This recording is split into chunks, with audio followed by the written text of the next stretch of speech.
Fox News at 9 with Molly Martinez and meteorologist Henry Blakes. Your first news of the night starts right now on West Dakota Fox News at 9. Good evening, I'm Molly Martinez. Well, it's been a day of skidding and spinouts on the roads across North Dakota. This was the scene a few hours ago at the corner of 12th and Broadway in Bismarck. Slippery streets are to blame for dozens of fender benders. And this was the scene in Williston. A pretty heavy dusting throughout all the downtown area. Let's take a look at how this wintry mix affected the rest of the region. Over to you, Henry. Hey, thank you. Yeah, we still got a little bit of snow shower. Well, today especially, it's important to take it slow on the roads. And moving over for vehicles with flashing lights is the law in North Dakota. Before it was the law, hundreds of emergency responders and law enforcement were hit and killed. Maddie Jelseth spoke to a survivor of one of those accidents. It happened in the winter of 2000. I was standing outside of a vehicle that I had stopped and was hit while standing there by a passing motorist that was traveling 73 miles per hour. Lori Malafa was seriously injured and went through 3 surgeries just to walk again. She is just one example why the Move Over law was passed in 2001 to help protect law enforcement, firefighters, and even tow truck drivers. It's really anybody that would be out on the highway working as maintenance or law enforcement or emergency personnel in any capacity. The law mandates drivers on any roadway to slow down, move over, and stay clear of vehicles that have their lights flashing. It's very important to move over. It keeps the responders safe, the people involved in the incident, as well as just people going by it. Gives us space to work too, and do what we need to do and get traffic open. Malafa says she'd like to see people move over for all vehicles that are on the side of the road. It really is something that just comes down to courtesy and to think ahead of how would you feel if you were standing on the side of the highway because you had a flat tire. Malafa is still affected by the injuries she received by someone who did not move over for her while she made a stop. She says she hopes the Move Over law gets out so everyone knows what to do if they see flashing lights. For West Dakota Fox News at 9, I'm Maddie Jelseth. Well, a water main break in downtown Minot left hundreds with empty faucets today. And if you did have water, chances are it was brown.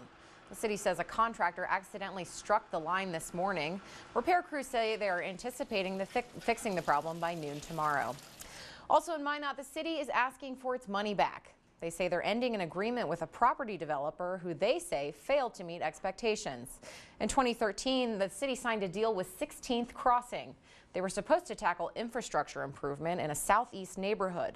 The city says the company was given $5 million in disaster recovery funds. Minot even pitched in an additional $1 million of their own money.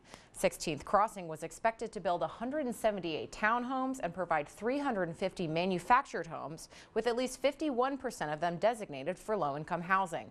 It's now been 4 years, and the developer has only finished about 20% of the promised homes. Canadian Pacific is making some changes in North Dakota that won't mean any layoffs, but some workers will have to relocate. It's going to end its crew point in Harvey early next year and will be moving it to Minot. The company says it's a matter of efficiency. It will affect about 60 employees in Harvey, but CP says they will either be moved to Minot or elsewhere in the state. A Minot man is in custody after an internet crimes against children operation led to the discovery of hundreds of images and videos of child pornography. 54-year-old Edwin Herba faces 11 counts in total, 10 for child porn and 1 for promoting an obscene performance by a minor. Investigators traced an image of child porn in a chat room back to Herba. In a search of his residence, they found hundreds of images and videos on flash drives and laptop computers, along with webcams and TVs. Herba made his initial appearance today and remains in custody. Well, while social media can be used to connect people, it's also fertile ground for users to spread hateful rhetoric anonymously. In Bismarck, that happened out in the open, not hidden behind a keyboard. Someone posted white supremacy messages around town. They've been taken down, but there's still plenty of chatter about it. Daniela Hurtado tells us more. In political news, Republicans just muscled the largest tax overhaul in 30 years. It spells out big cuts for businesses and promises a hefty payback for the middle class. But experts say the devil is in the details on this one. The 479-page bill was passed with scribblings of late additions in the margins. For North Dakotans, many who were promised child tax credits don't actually make enough money to qualify for them, and our federal oil and gas leases will be wiped out. Senator Heidi Heitkamp says this $1 trillion package has a payout now that we'll be paying for later. Is literally handing the next generation a credit card. And that credit card has over $1 billion of charges. Is that what we want to do to the next generation? Now that the bill has cleared the Senate, lawmakers will begin to try and reconcile differences in the legislation passed by both chambers. Republican Representative Kenneth Kramer released a statement saying the vote, quote, marks one of the final steps in passing historic tax reform, and I'm looking forward to seeing a bill on the president's desk before Christmas.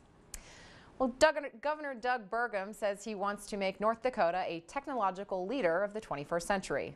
And he's doing it by reorganizing the way the government agencies handle IT.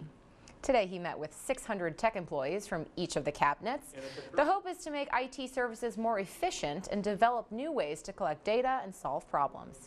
Every time winter rolls around, a homemade holiday favorite in North Dakota becomes more accessible. Shipping has begun for Stan's Super Value sausage in Weshek. It starts in early November and ends in March, depending on the weather. The supermarket recently beat a store record of producing 2,200 pounds of sausage a day. It fills about 65 orders every Monday. We ground it, we ice pack it, we use deep wall coolers, so it gets to where it's going. We get a lot of compliments on our shipping. Stan Super Value in Weshek ships nationwide. To place an order, go to wisheksausage.com or call Stan Super Value directly. Well, speaking of pigs, some high school students had to poke around some pork this morning, all for the sake of medical research. Education reporter Cynthia McLaughlin shows us the hands-on experience with the Future Health Professionals Organization. Chaos in Southern California as massive wildfires engulf entire neighborhoods. Nearly 27,000 people forced to flee. Dubbed the Thomas Fire, the blaze sparked Monday night in Ventura. High winds fan the flames, which have now incinerated more than 50,000 acres. That includes homes, apartment complexes, and a behavioral health care facility. So far, fire crews say they are 0% containment. Thousands of homes are under mandatory evacuation tonight. Some residents forced to flee with only the clothes on their backs. Officials say more than 2,000 firefighters are battling the blaze and some have sustained injuries. The cause of the fire is under investigation. In Maryland, police are trying to piece together what caused a massive home explosion. This is in Woodlawn. You can see the house is now just a pile of splinters.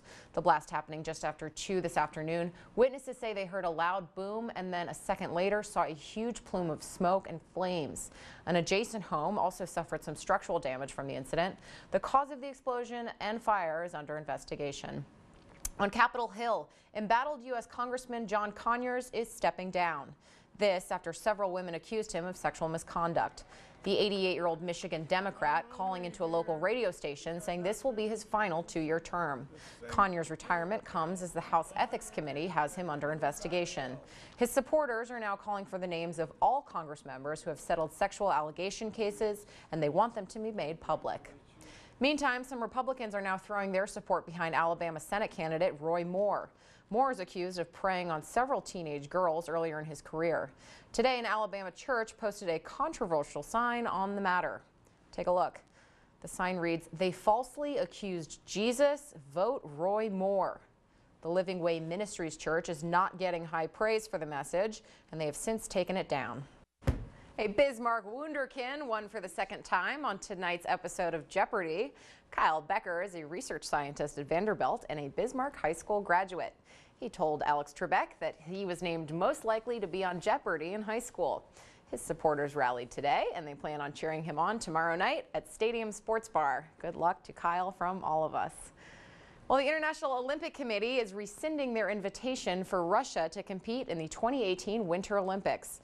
They say athletes from the country participated in a, quote, unprecedented systematic manipulation of anti-doping. The IOC also decided to suspend Russian Olympic Committee President Alexander Zhukov. Some Russian athletes can compete, but only if they prove that they've had a clean slate.